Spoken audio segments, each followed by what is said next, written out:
Hello and welcome to Dragnet Live from OTRGold.com. I'm your host, Austin Bach. Happy Monday. Thank you for being here. We are on Skywatch today.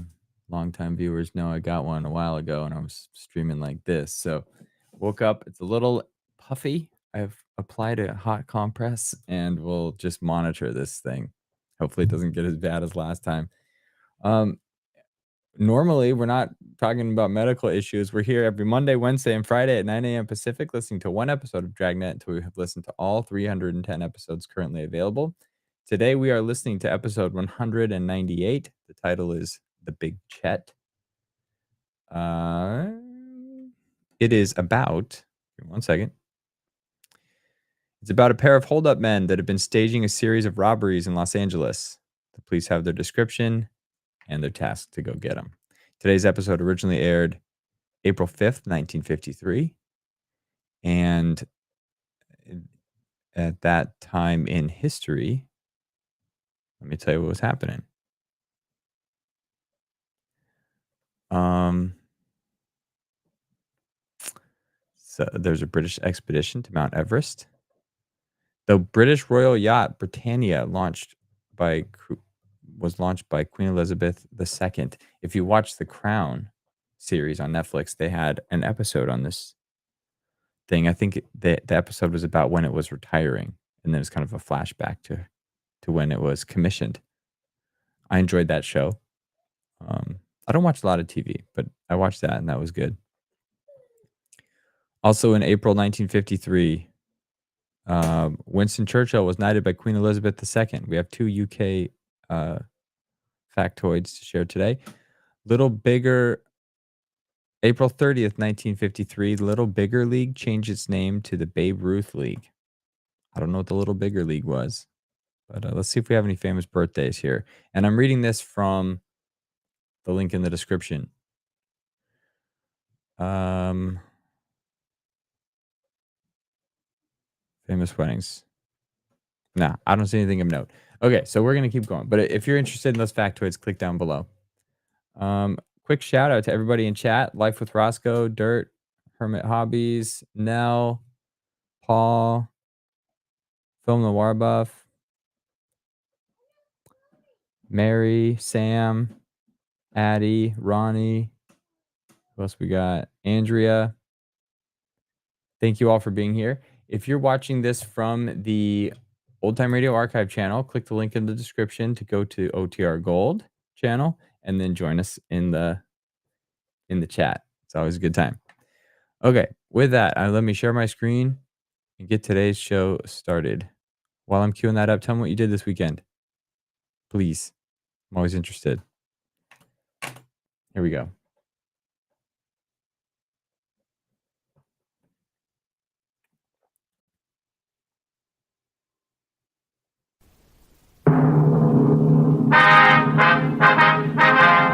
Sound off for Chesterfield. Chesterfield is best for you. First cigarette with premium quality in both regular and king size. Chesterfield brings you Dragnet.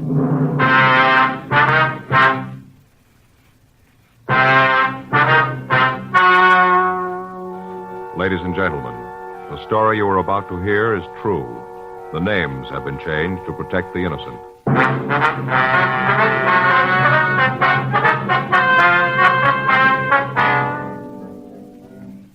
You're a detective sergeant. You're assigned a robbery detail. A pair of hold-up men have been staging a series of robberies in your city. You have their description. You know their method of operation. Your job, get them.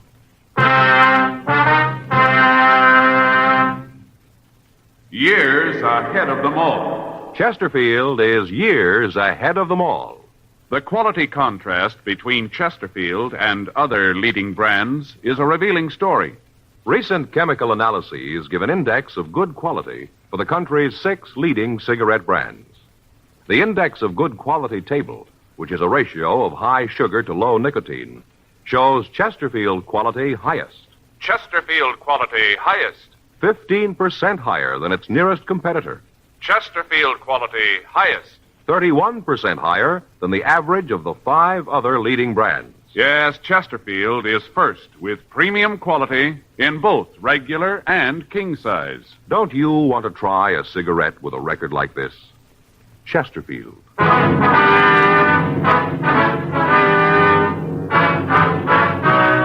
Dragnet, the documented drama of an actual crime. For the next 30 minutes, in cooperation with the Los Angeles Police Department, you will travel step by step on the side of the law through an actual case transcribed from official police files. From beginning to end, from crime to punishment, Dragnet is the story of your police force in action. It was Tuesday, September 6th. It was warm in Los Angeles. We were working the day watch out of robbery detail. My partner's Frank Smith. The boss is Captain Didion. My name's Friday.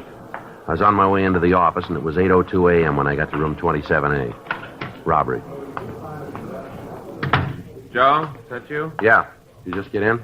Yeah, a couple of minutes ago. The last run from the stats office come in yet? No, I called them. They said it'd be about 10. Hey, you look kind of beat. Yeah, I had a little trouble sleeping last night. Huh? Went over this thing. Someplace the guys must have made a mistake. I can't figure it. Yeah, I've been trying to figure an angle, too. Saw the skipper this morning. What'd he say about it? Nothing. Asked how we were doing. I told him we had a couple of things cooking. He didn't say anything. Guess he's getting plenty of heat from the front office. His pills are getting bigger. Stomach's giving him trouble again, I guess. Yeah, he had some this morning. Looked big enough for a horse. I never saw such big pills, Joe. He could hardly swallow them. Purple, too. Well, 11 jobs in 3 months. All the same M.O., all the same descriptions. None of them add up to anything we can make. Yeah. Skipper said he had a call from the insurance company that underwrote the jewelry store they hit last Thursday. Yeah. Said the guy was real nasty. Said if we couldn't clean it up, he was going to the police commission to get some action that way. Robbery Friday. Who? Oh, yeah, Rod. Yeah, sure, I remember. How's it going? That's good. What? Yeah. Yeah, I guess we can come right down. All right, sure. Okay, Rod, thanks. We'll be right there. You remember Rod Nealon, the guy we nailed for robbery 5 years ago? Nealon? Yeah, I know who you mean. He wants to see us, says he's got some information. Yeah? About the guys we're after.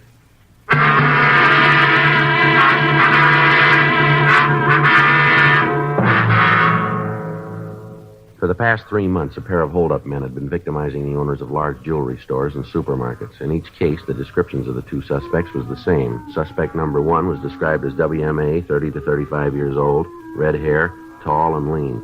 Suspect number 2 was described as WMA, 25 to 30 years old, 5'7", 120 pounds. Victims reported that the larger of the two bandits had a slight stutter, but neither of them had any visible marks or scars. In each instance, the method of operation the bandits used was the same. The two men would enter the store at about 10 a.m. The smaller of the two thieves would ask to use the telephone. He'd go to the rear of the store, and there he would produce a .32 caliber automatic. The other man would pull a sawed-off shotgun, and together, the two of them would tape the victim's hands and feet and lock them in a rear room. Then they'd rifle the safe and leave. None of the victims could tell us if the pair used a car. Everyone concerned had been shown mug books, but they were unable to make an identification. The M.O. had been run through the stats office, but after the possibles had been checked out, we had nothing. Communications had been gotten off to George Brereton up at CII, Sacramento, but they were unable to help us in making an identification. For 3 months, the hold-up men were able to hit where they wanted and when they wanted, and it seemed as if we were unable to stop them. All sources of information had been checked, but they netted us no new leads. 8:25 a.m., Frank and I drove over to see Rod Nealon. He worked in a small machine shop on South La Brea. He checked with the shop foreman and got permission to talk to us. He led us to a small lunch stand around the corner from the shop. We ordered a cup of coffee, and Rod told us why he'd called. I got to reading the papers, read about these holdups, and figured maybe I could give you guys a hand. We can use it, Rod. You guys were pretty nice to me when I got picked up. Sort of figure I owe you a favor. Well, what's the information you got, Rod? Well, I was in the bar the other night. Friday night, place down on 3rd, having a beer. Yeah. Well, I sat there for a little bit, chewing up a storm with a bartender, and these two guys come in. Got a girl with them. Uh-huh. Well, the three of them go over to a booth, sit down, and order drinks. I didn't pay much attention to them. It's none of my business. Yeah, go ahead. Well, when they put in their order, bartender and me got kind of laughing about it. Why is that? Well, the two guys ordered bourbon, but the girl ordered one of those weird mixed things, cream de menthe and cream de cocoa and chopped up ice. Real weird. Well, I looked over at her. Usually the only people who ordered things like that are young kids. I asked the bartender about it. Yeah. He said that's all the girl ever ordered. Said they came in all the time, steady customers. Well, what makes you think the other ones were after, Rod? Well, the way they looked and acted. Two fellas were loaded with money, had a roll to choke a horse. Right then, I didn't think much about it. Figured maybe they were just trying to impress the girl, you know. Mm-hmm. Didn't really think much about it then. On the way home, I stopped and picked up a morning paper. I read about the robberies. I noticed the descriptions you had on them. Fit the two guys in the bar to a T. Tall redhead, short dark fella. The big one even had that stutter. You got any names on these two fellas? No, I didn't hear anything. Not from them, anyway. I asked the bartender. He said the big one was called Chet and the little guy's named Vince. He didn't know much about them, just said they came in a lot and had a lot of money to spend. Any idea where they live? No, I don't think he knew. How about a car? Did you see one? No, like I said, I was there when they came in, and I left before they did. If I'd known what the bit was, I'd have stuck around and tried to get some more information for you. I didn't even figure it until I got home and saw the papers. You heard anything around about the two men? Not a thing. That's straight, too. I'm carrying a lunch bucket now. I got a job, and I keep my nose out of trouble. I had enough jail. I don't want any more of it. Well, that's good to hear, Rod. I learned. No more. It's tough to learn it that way, but I guess there ain't no other. Now, sir, I'm clean. I'm going to stay that way. Like I said, though, you guys were nice to me. You gave me a break. I want to help you out. You know, sort of say thanks. Yeah, Rod, and we appreciate it, too. You know that. Listen, anything I can do, I'm with you, fellas. Where is this bar? It's a place on 3rd called Tad's. It's a little joint. Yeah, we know it. Most of the guys come in are there for contact, you know, trying to set something up. Mm-hmm. Well, that's just it, Rod. What do you mean? Well, I think that if Frank and I walk into the place, somebody will make us sure we're known there. We'll burn the place, lose the two men. I guess so. Well, you want me to hang around there? Keep you posted? Let you know what the guys are doing? Well, that's kind of up to you, Rod. They found out I was playing footsie with you. They'd nail me sure. You know that. Well, you know we'll give you all the help we can if you want to do it. It's going to be a little expensive sitting in there. Can't just sit without ordering something, you know. Yeah. Well, here's $10. That ought to keep you going for a while. Yeah, it will for a while. What do you want me to find out? Well, get an address if you can. Find out where these guys work, what they do for a living, if they own a car. Get the license number if you can. Who the girl is, where she lives. Just as much as you can, you know. Okay, how'll I get back to you? Well, we'll be around. You won't have to look far. I hope not. Those two guys get onto me. I got big trouble, you know. Well, you don't have to do this if you don't want to, Rod. Well, I want to. You guys have helped me plenty of times. Maybe I can kind of pay you back this way. I know I don't have to do it, Joe. It was my idea. It's okay by me if you guys will stay close. We will, Rod. Well, let's put it this way. You guys just stay close by. I'm 37. I got 28 years to go. Yeah. I want to be around for that Social Security.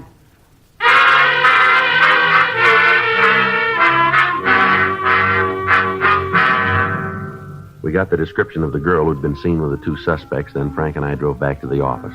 We checked the names Chet and Vince through the moniker files in R&I. We came up with several possibles, but they were eliminated. For the next 3 days, we kept in constant contact with Rod Nealon. He would report for work at 8 a.m., finish up at 5, and then after a dinner downtown, he'd spend the evening in the bar down on 3rd Street. During that time, he had no contact with the two men. They'd failed to make an appearance at the bar. The kickbacks from up north arrived, but we got no new leads from them. Saturday, September 10th, Frank and I met with Nealon for lunch. He told us that he hadn't seen the suspects since the night he told us about. He said that the bartender told him that they hadn't been in the place on 3rd Street. 3:16 p.m., Frank and I checked back into the office. Well, that went no place. I wonder where they are. I don't know, Joe. Nothing around town on them. Maybe they decided they were running their luck a little close, huh? Well, it could be, but they got no reason to quit. As far as they know, they're in the clear. There's nothing to scare them off. No. You think Rod is playing ball with us? Well, I don't know. There's no reason not to. He came to us. We didn't go to him. Guess he learned his lesson. Takes a lot of nerve to do what he's doing. Glad to see he's playing it straight, though. Yeah. You want to check the book? Yeah. Anything there? No, nothing. It's a call from Faye. He wants me to call her before I leave the office. There are a couple of teletypes here. Joe, Yeah. here's our answer. What? Teletype from San Francisco. Jewelry store was heisted for $150,000. Yeah. 2 men, one with a sawed-off shotgun.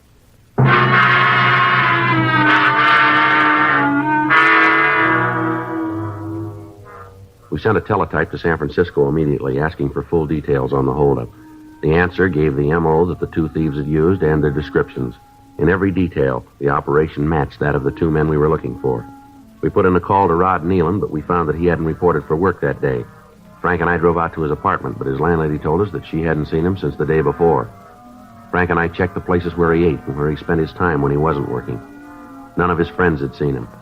We spent the next 2 days looking for him. From a bartender on 7th, we heard that Rod had been in the place on Sunday the night before, and at that time he'd been pretty drunk. The bartender said that he appeared frightened and nervous.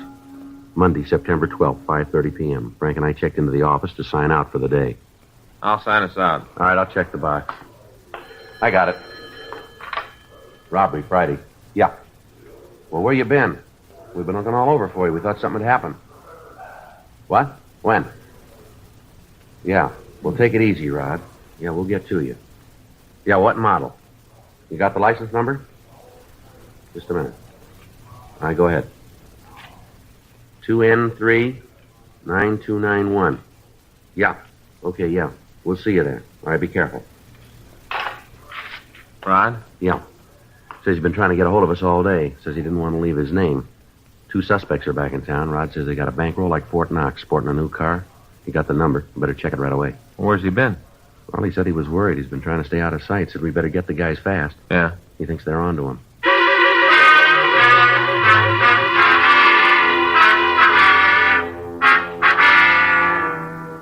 Our informant, Rod Nealon, told me on the phone that he'd been hiding for the last 2 days. He said that on the night the robbery suspects had gotten back into town, the bartender had let it drop to them that Rod had been asking questions. They'd started after him, and he'd been on a 2-day drunk trying to hide from him. He said that he'd tried to call us at the office several times, but he'd found that we weren't in. He was reluctant to leave his name or a message for fear that the 2 hoodlums might in some way find out about it. Frank drove over to his apartment, but found that he wasn't there. When I'd spoken to him on the phone, he told me that he'd wait there until we could pick him up. The landlady at his place hadn't seen him and told Frank that she didn't even know that Rod was in the building. While Frank was gone, I checked the license number of the car through our DMV. They called us back to tell me that the car was registered to a Miss Dolly Keene at 18924 Elmwood Drive, Hollywood. Frank got back to the office, and we drove out to see the girl.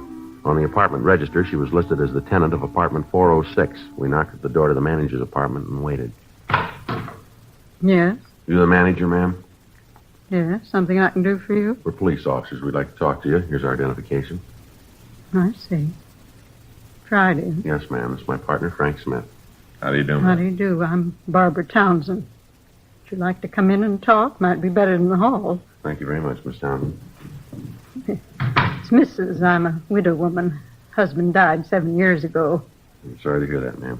It's all right, Mr. Friday. I'm used to being a widow now. Just sit down. We can have our talk. Thank you. Now then, what was it you want to talk about? Not something I've done, I hope. No, Miss Townsend. It's about one of your tenants, a Miss Dolly Keene. Oh, that one. Might have known it. Why'd you say that, ma'am? Oh, just because. I always knew she was going to cause trouble here. I knew it. I told Sinbad about it. Told him a lot of times. Sinbad? Give us a description of the man. Tall man, over 6 feet, red hair. Had a kind of stutter. I never talked to him. I just heard him when they came in. My door's right near the front, you know. Yes, ma'am. Does she have any other friends in the building, ma'am? Do you know? Oh, no. Isn't anybody in the building likes her. Well, except that Mr. Newton on the 2nd floor. He's kind of flighty, impressed with a pretty girl, you know. But she's not friendly with anybody. Does she have any visitors? Anyone who came to see her? Just her boyfriend, the red-headed one. And then there was the other one. I don't think he was a friend of hers, though. What other one's that, ma'am? There's a little man, dark. I think he was a friend of the boyfriend. Seemed that way to me. Any of them drive a car, would you know? Well, I don't know about the others, but Miss Keene just got one. Brand new. 1953. Don't know where she got the money for it, but by golly, she's got the car. Uh-huh. She worked, ma'am? I don't know. When she signed the lease, she told me that she was a designer for a clothing company out here. That's a fact. She's got mighty cushy hours.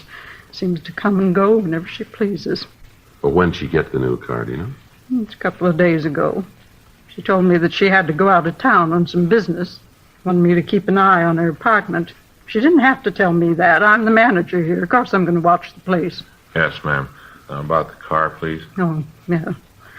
Well, she had it when she came back. Just drove up in it, smart as you please. Told me that she wanted a garage for it. Said she didn't want to leave it on the streets at night. I told her she'd just have to wait.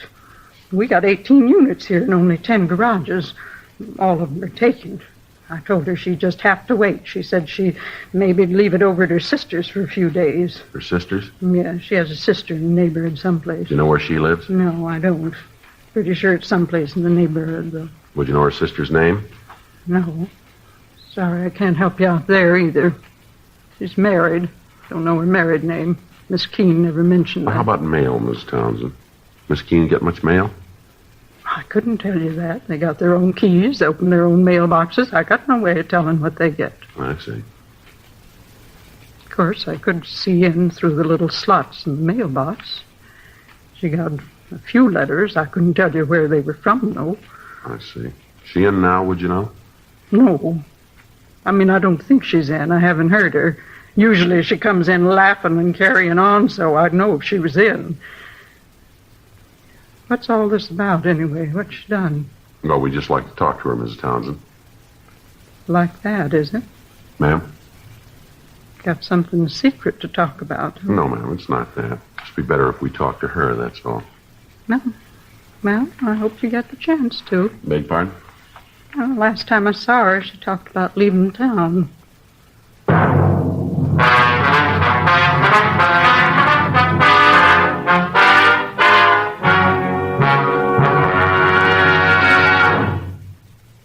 You are listening to Dragnet, the authentic story of your police force in action. Chesterfield is best for you. Listen to this report. It's a report never before made about a cigarette. Smoked day after day by a group of people smoking from 10 to 40 cigarettes a day for a full year. Here's Chesterfield's record. A medical specialist, giving this group thorough examinations every 2 months for a full year, reports no adverse effects to their nose, throat, and sinuses from smoking Chesterfields. Don't you want to try a cigarette with a record like that? You'll find Chesterfield's best for you. They're much milder, with an extraordinarily good taste. And for your pocketbook, Chesterfield is America's best cigarette buy.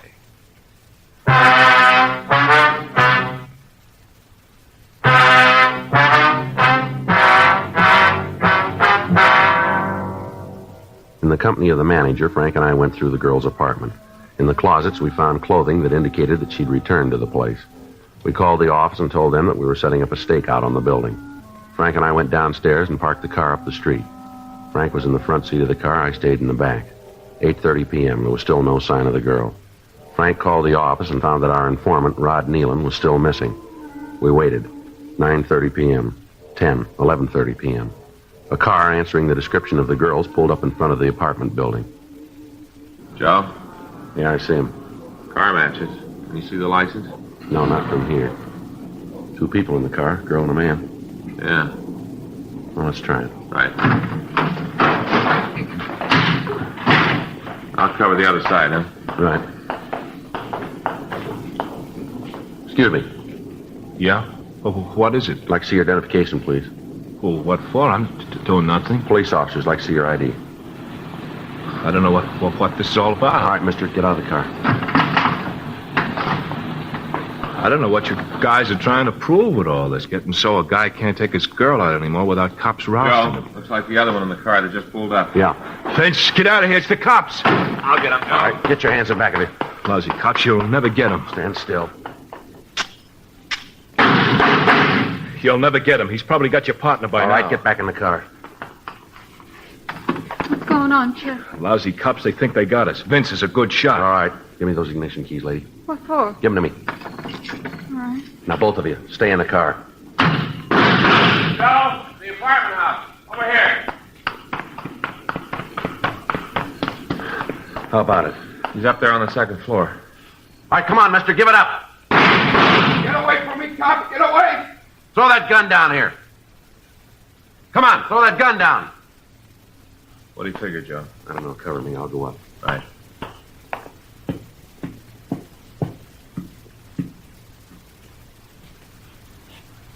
How about it?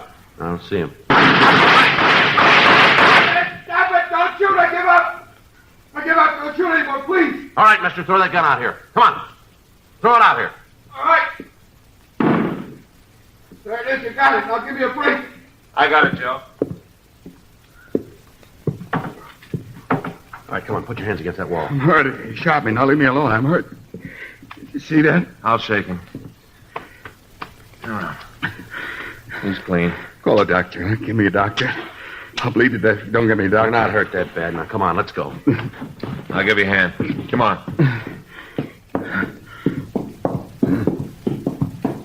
All right, come on. What's all the shooting about? Oh, shot him, huh? Yes, ma'am. I better call Georgia Street, Frank. Get the other ones in the car. Yeah, I'll stay here with this one. Frank? What's the matter? Something wrong? Yeah, I gotta get out of broadcast. They're gone.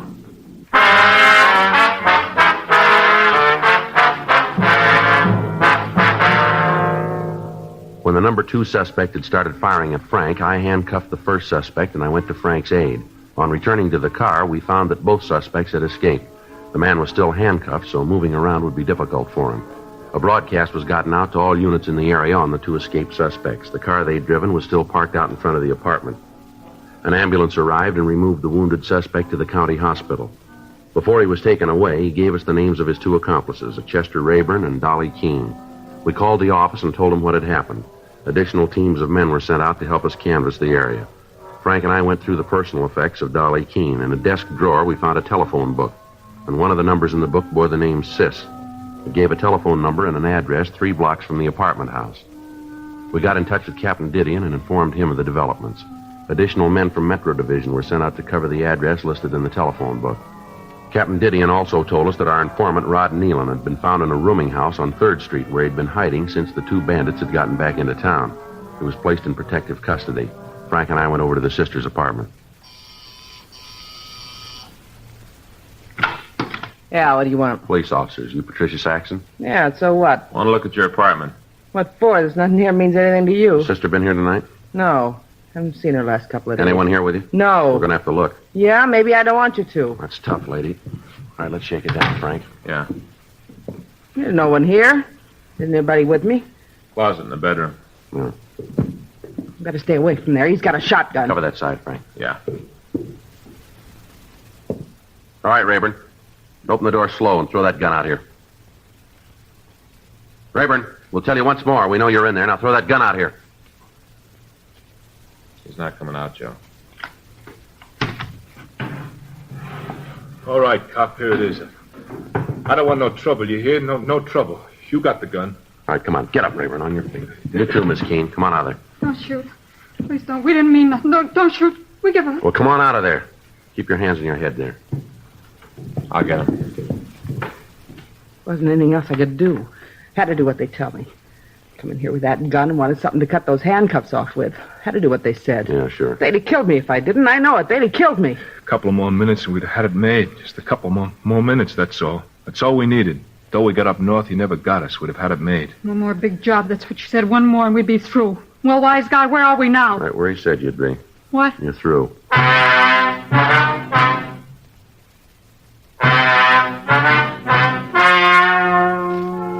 The story you've just heard was true. The names were changed to protect the innocent. On January 18th, trial was held in Department 87, Superior Court of the State of California, in and for the County of Los Angeles. In a moment, the results of that trial. Now, here is our star, Jack Webb. Thank you, George Fenneman. Did you know that Chesterfield shows up year after year as first choice of young America? Now, that's based on a survey made in 274 colleges and universities. The reason is we're first with premium quality in both regular and king size. Chesterfield. It's a good, mild smoke with a wonderful taste.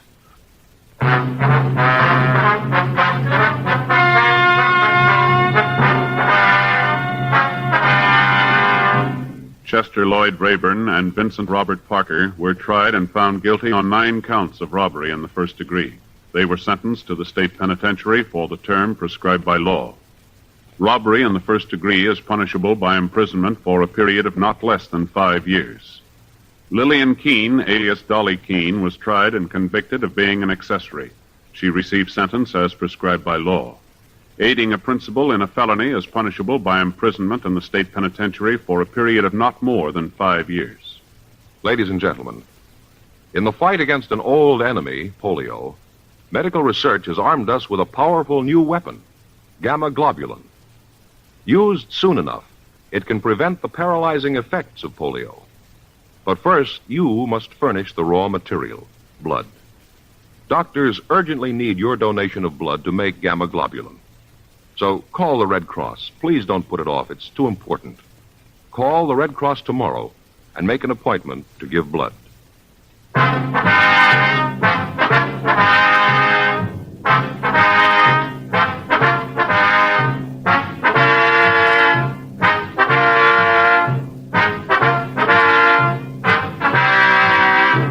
have just heard Dragnet, a series of authentic cases from official files.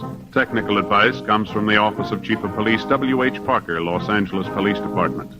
Technical advisors Captain Jack Donahoe, Sergeant Marty Wynn, Sergeant Vance Brasher. Heard tonight were Ben Alexander, Peggy Weber, Peter Leeds. Script by John Robinson. Music by Walter Schumann. Hal Gibney speaking.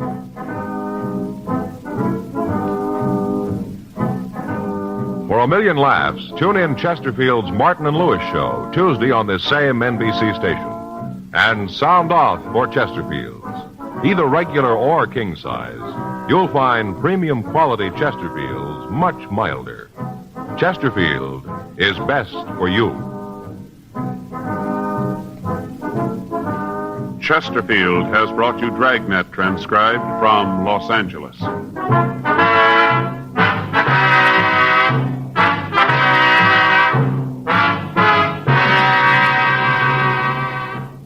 Now, new Fatima has the tip for your lips. Fatima tips of perfect cork. King size for natural filtering. Fatima quality for a much better flavor and aroma. So remember, new Fatima has the tip for your lips. Fatima.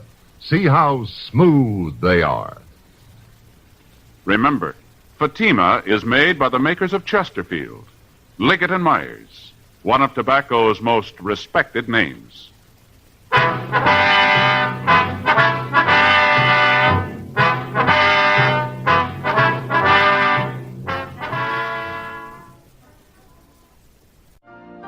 You've been listening to the OTR Gold Network. Find more classic radio at otrgold.com.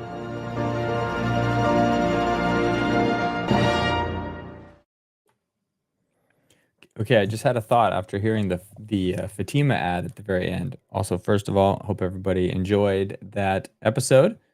Thanks for being active in the chat. Thank you, Nell, for the generous super chat. But my thought was, I think that's that's weird, and maybe there's a modern day parallel where the same company is advertising two different types of the same product in the same time. Because for a while it was just Fatimas, and they switched to Chesterfield, and now they're doing Chesterfield and Fatimas at the end of this Dragnet episode. Is there a similar? I mean, we have like mega corporations now, like Unilever, that have a bunch of brands, but they're not advertising like Kraft mac and cheese, which that's a Kraft Heinz. That's not Unilever. That's something else. But they're not doing like Kraft mac and cheese and some other mac and cheese at the same thing. Like they're advertising a cigarette, which don't smoke, but they're advertising a cigarette, like two different types. Why are they doing that? And is there a modern day parallel? Because like even let's think of consumer product good CPG brands like Pepsi. Normally they have like one brand of a cola. So they're Pepsi Cola. They have one type of like lemon lime. So Sprite, Coke has Sprite. Pepsi has Sierra Mist, but it's not like they have Sierra Mist and something else, some other lemon lime thing that's targeting the same audience. At least not that I'm aware of. But there probably is some example of that. Just help me think of a modern day example. Okay. Let me real quick read this. So Roscoe picked our movie last time. He's recommending another rom-com, which is on YouTube. It's called It Happens Every Spring, which I've not seen.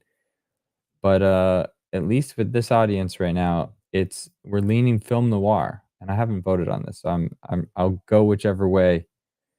What's the Latin for it? Like Vox Populi, Vox Dei, or something like that. I can see it spelled out. I don't know how to speak it out, but it's like whatever the people say we'll do. That's what we'll do here. So Right now, it's film noir. I'll ask it closer to the first Friday of the month, and if we have the same outcome, we'll do a film noir. If it ever flips, we'll go to this rom-com over here. But I did enjoy that movie that we watched, so thank you for picking that. Okay. I think that's it for today. Good luck to Sam on your upcoming radio program. I'm going to check again for a link to that. If you want to post it in the community chat, we can all listen to your top 100 program for the 1940s, I think you said. Good luck on the grading, and to everybody working today, have fun at work. I appreciate every one of you for making this community what it is. Have a good one, and I hope to see you back on Wednesday when we do our next Dragnet episode 199. So hope to see you then. Till then, ciao.